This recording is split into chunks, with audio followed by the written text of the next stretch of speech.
Airport से सीधा deport किया गया लड़के को पाकिस्तान वापस, और जनाब 10 साल का उसके ऊपर बैन लग गया, दोबारा वो कभी यूके में नहीं आ सकता। भाई ये कहानी काफ़ी लोग सुना रहे हैं कि भाई एक लड़का आया, वो मेरा दोस्त था, फिर उसने सारा आइट्स भी किया, पहले उसने जनाब सारा प्रोसीजर फॉलो किया स्टडी वीज़ा का यूके में आने के लिए, और सारा प्रोसीजर उसने फॉलो किया। उसने बैंक स्टेटमेंट, एक चीज़ होती है आपको पता ही है, बैंक स्टेटमेंट भी बनवाई, उसने जनाब आइट्स भी किया, उसके बाद उसने जनाब जितना जो डॉक्यूमेंट्स थे वो भी सबमिट करवाए। सारा कुछ करने के बाद उसका यूके का वीज़ा लग गया, स्टडी वीज़ा।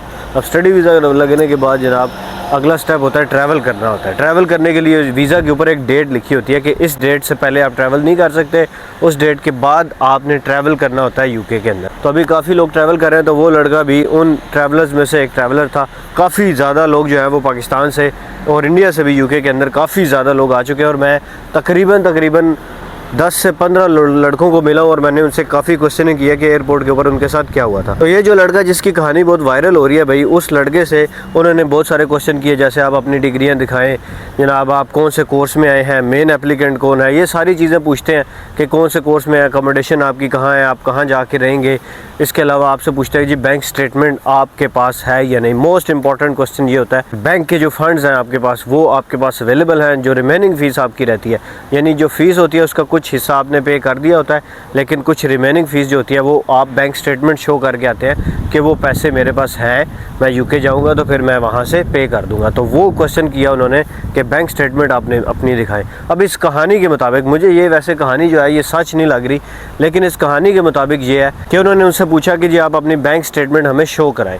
तो बैंक स्टेटमेंट शो कराने का तरीकाकार कुछ भी नहीं हो सकता, वो यही होता है कि जो आपके पास पुरानी बैंक स्टेटमेंट होती है, जो आपने पहले बैंक से निकलवाई होती है, वही आप उनको दिखाते हैं कि जी ये पेपर पे मेरी बैंक स्टेटमेंट है। लेकिन होता ये है कि आपको पता ही है, काफ़ी सारे लोग ऐसे करते हैं जिनकी बैंक स्टेटमेंट किसी एजेंट के थ्रू रखवाते हैं।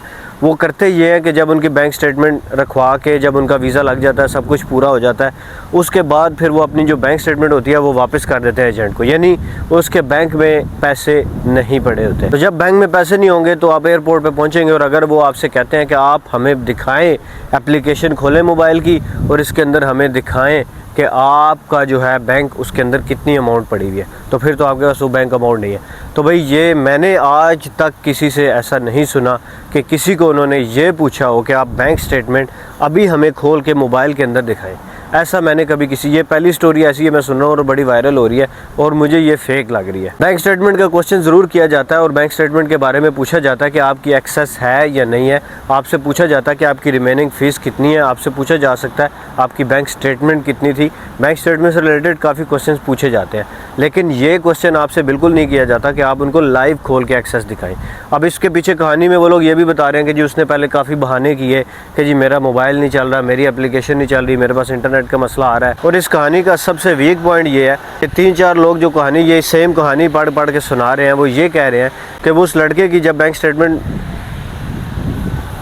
कि उस लड़के ने जब बहाने बनाए तो जो यूके इमिग्रेशन वाले ने उस बैंक से पाकिस्तान में कांटेक्ट करके तो उससे उन्होंने वेरिफिकेशन खुद की। ऐसा पॉसिबल नहीं है। इवन मैं आपको बताऊं, जो एम्बेसी वाले होते हैं वो आपकी बैंक स्टेटमेंट वेरीफाई करते हैं बैंक से, तो बैंक को ईमेल करते हैं, और बैंक जो है वो 3 से 4 दिन लगते हैं बैंक वेरीफाई करने के बाद वापस ईमेल का रिप्लाई करता है। इसी वजह से जिन लोगों का वीज़ा लेट आ रहा होता है वो इसी वजह से लेट आता है कि बैंक जो है वो रिप्लाई नहीं कर रहा होता। जब तक बैंक रिप्लाई करता है तब तक 3-4 दिन गुजर चुके होते हैं। कम अज़ कम मैं कह रहा हूँ कि इतना दिन आपको लाजमी लग जाते हैं बैंक को रिप्लाई करने में। तो मेरे ख्याल से ये कहानी झूठी है।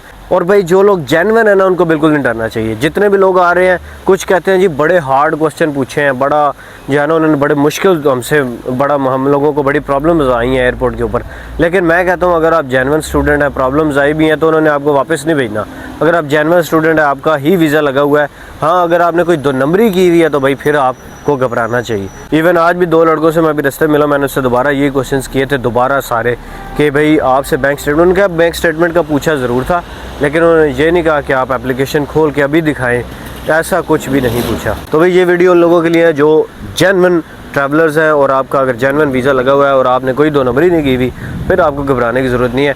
और हाँ, अगर आपने कोई 2 नंबरी की हुई है, फिर आपको जेन्युइनली घबराना चाहिए। थैंक्स फॉर वॉचिंग, मिलते हैं अगली वीडियो में। खुदा हाफिज़।